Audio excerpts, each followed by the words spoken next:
I've never seen such a unique shelter. It was crafted from a fallen, century-old tree. What was once a lifeless trunk has become a cozy woodland home. Inside, it's spacious enough for one person, and with a quirky pumpkin head decoration, the atmosphere feels playful and free. A perfect retreat in the wild. After the rain, forest mushrooms quietly sprout all around, adding life to the scene. That day, Jayden was wandering the forest, as he often did, when he stumbled upon the massive fallen tree. Its sheer size and age drew his attention immediately. After a few minutes of inspection, a plan began to take shape in his mind. The first step? Clearing the countless branches. Luckily, Jayden had seen enough of Chang chopping trees on TV. This task was nothing for him.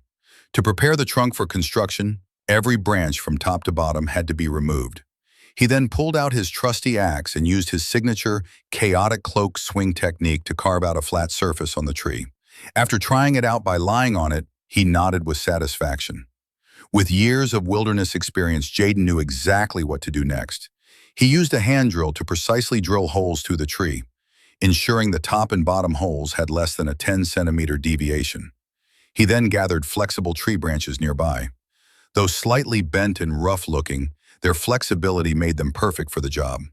These branches were inserted into the drilled holes, connecting sections of the trunk without the need for additional supports. Clever, right? He even repurposed the previously cut branches. What others might burn for firewood, Jayden turned into construction gold. Using rope, he built the main structure with precision, bending branches to perfectly fit the curves of the tree's base.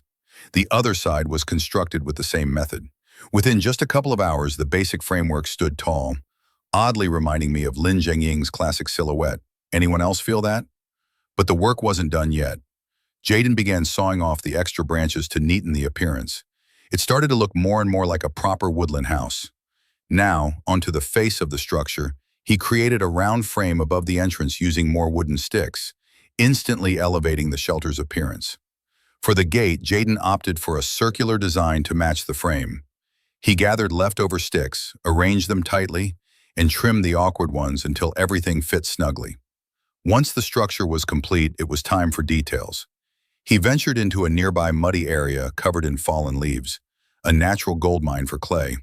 Jayden knew that silt from such places, though smelly, made for the best wild building material. He mixed it with dried licorice and performed a shadowless kick routine to blend the mixture evenly. The result was thick, sticky, insulating clay. He applied it generously to every crack and crevice of the shelter, ensuring it was airtight. Though it wouldn't keep out heavy rain, it did provide windproofing and thermal insulation. He even covered the chimney and door frame in the same clay, adding a sense of harmony. To add more texture, Jayden found a patch of vivid green moss growing on rotten wood. He gently peeled it off and laid it across the roof, fixing it with small branches and adding fallen leaves for a more natural look. Even the window was cleverly covered in moss, camouflaged yet functional for outside viewing. He then scattered hay on the floor inside, giving the shelter a warm, cozy touch. But nights in the forest get cold, and Jayden wasn't dressed for freezing temperatures. So he set up a small stove, connected to the chimney hole he had cleverly planned in advance. Earlier, he had found some wild mushrooms and decided it was time for dinner. After a 10-minute forage, he collected a decent haul. Jayden clearly knew his fungi. Don't try this at home unless you're sure. With no kitchen inside, he dug a simple fire pit outside and lit it. Since it was Halloween season, he had brought along a pumpkin. He hollowed it out, turning it into a natural bowl. As the sky dimmed, he began to cook. Hot oil, spicy and sweet onions, tender mushrooms, and, believe it or not, milk that expired 2 years ago.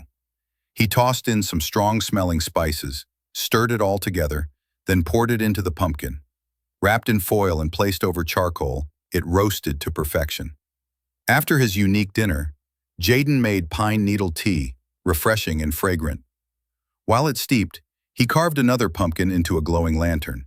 With the warm tea in hand and the light of his homemade jack-o'-lantern beside him, Jayden relaxed, enjoying the fruits of his labor.